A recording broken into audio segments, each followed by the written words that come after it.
मैं जयकृष्ण गोस्वामी सावित्री सत्यवान का कहानी सुनाने जा रहा हूँ। किसी राज में एक राजा राज करता था।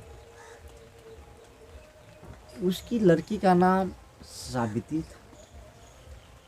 सावित्री जन्म लेते ही राजा का दोनों आँख चला गया। आँख चला गया, सारा संपत्ति नष्ट हो गया। अब सावित्री गरीब परिवार में रहने लगा। कुछ दिन के बाद जब सावित्री जवान हो गया तो उसके माता पिता दोनों अंधा अंधी थे। तो उसके माता पिता ने बोला, ये बेटी सावित्री, तो तूने अपना वर खुद अपने लिए ही ढूंढ लो।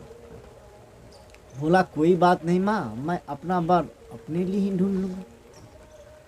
अब सावित्री एक रोज खाना पीना खा करके और अपना वर ढूंढने के लिए चला गया।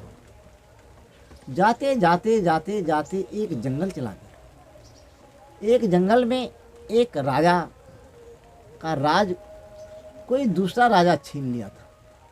वो जंगल में छुप के रहा करता था और उसके पास एक लड़का सतवान नाम का था।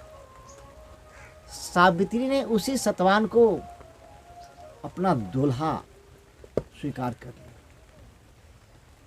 सतवान से बोला, ये सतवान, आपको मेरे साथ शादी करना है।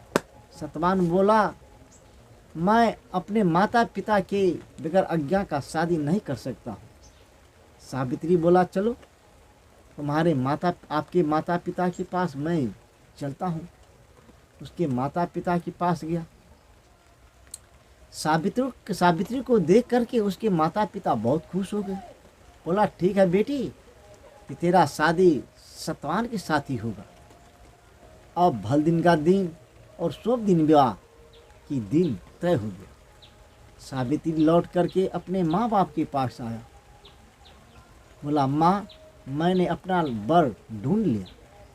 बोला, बेटी, कहाँ ढूंढ लिया? तो सावित्री ने बोला, माँ, जंगल में एक राजा छुप करके अपना जीवन व्यतीत करता है। उसका राज कोई राजा ने छीन लिया है। मैं उसी के लड़के सतवान से अपना शादी का दिन मुहूर्त तय कर लिया हूँ।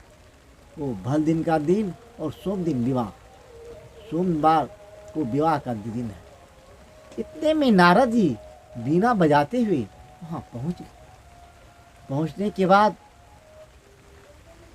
नारद जी के बीना की आवाज़ से उनके माता पिता अंधा अंधी बोलते हैं, नारद बाबा, सावित्री को मैंने बोला था कि अपना वर खुद तूने ढूंढ लो। इन्होंने अपना वर ढूंढ लिया है। बोला, कहाँ? तो एक राजा जंगल में छुप के रहता है। उसका बेटे का नाम है सतवान। उसी सतवान को अपना वर ढूंढ लिया। नारद जी हंसते हुए बोला, मुस्कुराते हुए बोला, ये सावित्री, तुम अपना वर और कहीं ढूंढ लो। सतवान का समय पूरा हो चुका है। सतवान मात्र 1 महीना ही जिंदा रहेगा। 1 महीना के बाद सतवान मर जाएगा। बोला, हे नारद बाबा, मैंने जिसे एक बार वर चुन लिया, मैं उसी के साथ शादी करूँगा। चाहे सतवान मर जाए, जिंदा हो जाए, इससे मुझे कोई फर्क नहीं। मैं सतवान से शादी करूँगा। उसके माता पिता दोनों बोलने लगे कि बेटी, तूने दूसरा वर ढूंढ लो और सतवान को छोड़। बोला, नहीं नहीं माँ, मैंने अपना वर उसे स्वीकार कर लिया हूँ, तो मैं उसी के साथ शादी करूँगा। ठीक सोमवार के दिन सावित्री का विवाह सतवान के साथ हो गया। अब सतवान उसे सावित्री को अपने घर ले गया। सतवान के साथ सावित्री रहने लगा। सतवान का काम था प्रतिदिन जंगल से लकड़ी काट करके लाना और शहर में जा कर के बेचना, और लकड़ी बेच करके अपने माँ बाप का गुजर बसर करना। सावित्री नारद बाबा का वचन को सुन करके उस दिन से उंगली पे दिन गिनने लगा। जिस दिन 29 दिन पूरा हो गया, उस दिन सतवान लकड़ी काटने के लिए जब जंगल की ओर जाने लगा तो सावित्री ने बोला, हे नाथ, मैं भी आपके साथ जंगल जाऊंगा लकड़ी काटने के लिए। बोला सतवान ने बोला, हे राजकुमारी, तू एक राजा की बेटी है और तू मेरे साथ जंगल में कहाँ जाएगी लकड़ी काटने के लिए? बोला नहीं, मैं आज आपके साथ जाऊंगा। बोला कोई बात नहीं, आप चलिए। सावित्री आगे आगे, सतवान पीछे पीछे सावित्री जंगल की ओर चल दिया। जंगल की ओर जाने के बाद सतवान ने बोला सावित्री से, तुम यहाँ बैठो, मैं इसी पेड़ पे चढ़ करके मैं लकड़ी काटता हूँ। सावित्री बोला कोई बात नहीं, आपने जा करके काट सकती हो। सतवान पेड़ पे चढ़ गया और लकड़ी काटने लगा। लकड़ी काटते काटते सतवान के सर में चक्कर आने लगा। सतवान ऊपर से बोला, हे सावित्री, मेरे सर में चक्कर आ रहा है, मैं अब क्या करूं? बोला किसी प्रकार आप नीचे उतर जाओ। सतवान धीरे धीरे नीचे उतर गया। उतरने के बाद सावित्री ने बोला, मैं आंचल फैलाता हूँ, आप मेरे गोद में मूड़ी दे करके सो जाइए। सावित्री ने आंचल फैला दिया और उसके गोद में मूड़ी दे करके सतवान सो गया।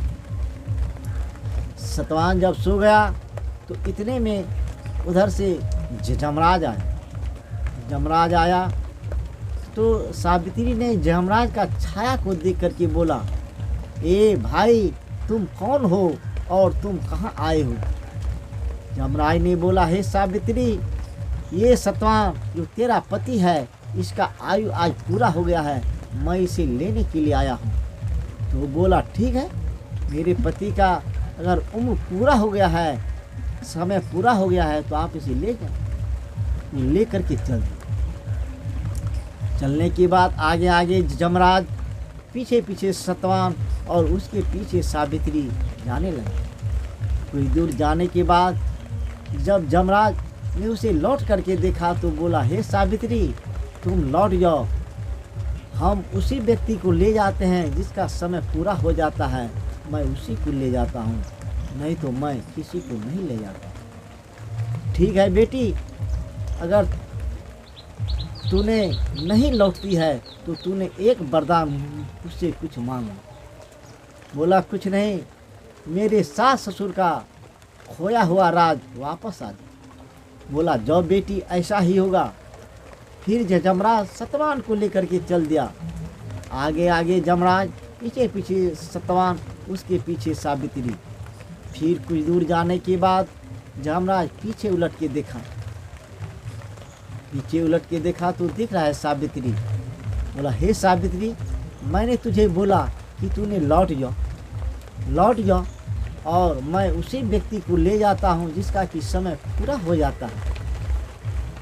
तो सावित्री ने बोला नहीं, जहाँ मेरा पति जाएगा मैं वहाँ जाऊँगा, मैं बगैर उसे लिए हुए नहीं जाऊँगा। बोला इस सतवान की मृत्यु हो चुका है, मैं इसे नहीं दूंगा, तुम यहाँ से लौट जाओ। फिर जमराज चल दिया, सावित्री उसके पीछे पीछे चल दिया। तो जमराज ने बोला बेटी, उन्हें एक वरदान और मांग लो और यहाँ से वापस हो जाओ। बोले ठीक है, मेरे माँ बाप का दोनों आँख हो जाए और मेरे माँ बाप को पुत्र हो जाए। बोला ठीक है, ऐसा ही होगा। फिर जमराज आगे की ओर चलने लगा और आगे आगे जमराज पीछे पीछे सावित्री जाने लगा। जाते जाते फिर जमराज उसे मुड़ करके देख रहा है फिर सावित्री। बोला बेटी, तुम यहाँ से लौट जाओ, मैं उसी व्यक्ति को ले जाता हूँ जिसका उम्र पूरा हो जाता है, मैं उसी को ले जाता हूँ। सावित्री ने बोला नहीं, मेरा पति जा रहा है, मैं भी उसके साथ जाऊँगा। बोला बेटी, तुम लौट जाओ। खैर तू नहीं लौटती है तो एक वरदान तू और मांगो। बोला ठीक है, मैं गर्भवती हो जाऊं, मुझे ऐसा वरदान दीजिए। बोला ठीक है बेटी, तुम गर्भवती हो जाओ। फिर जमराज चलने लगा।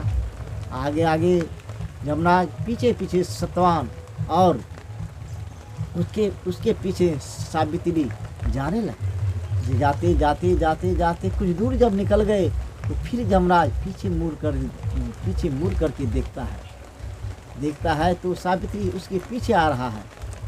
तो यमराज ने बोला, हे सावित्री, तुझे मैंने बार बार कहता आ रहा हूँ कि तूने लौट जाओ।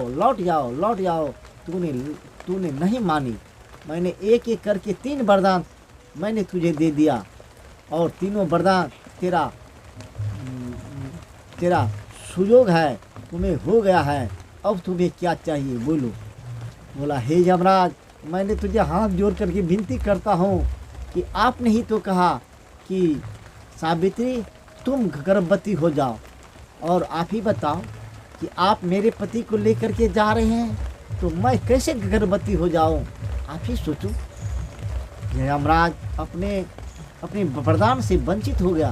बोला, हे सावित्री, मैंने हार गया और तूने जीत गया। हमारे जैसे पतिव्रता नारी इस भारतवर्ष में होना बहुत कठिन है। मैं तुमसे धन्य हूँ। हे बेटी, तू अपने पति को वापस ले जाओ और जुग जुग सदा सुहागन रहो। इतना यमराज कह करके सावित्री और सत्यवान को आशीर्वाद देते हुए वो अपने जमपुरी को लौट गया। और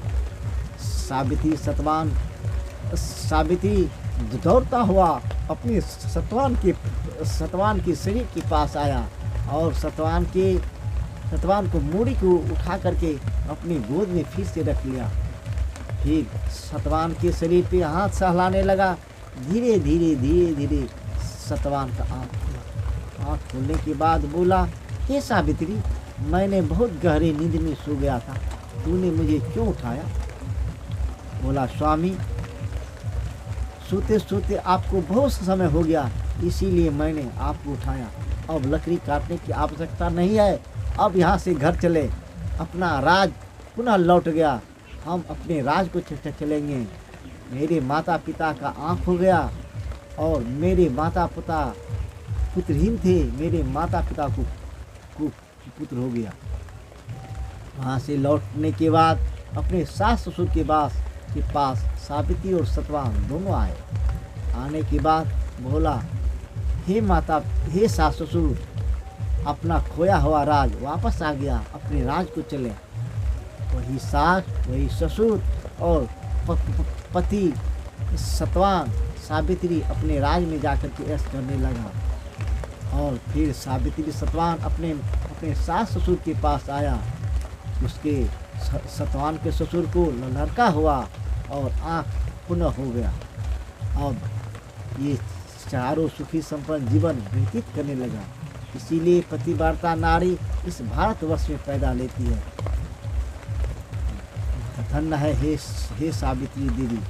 इस सावित्री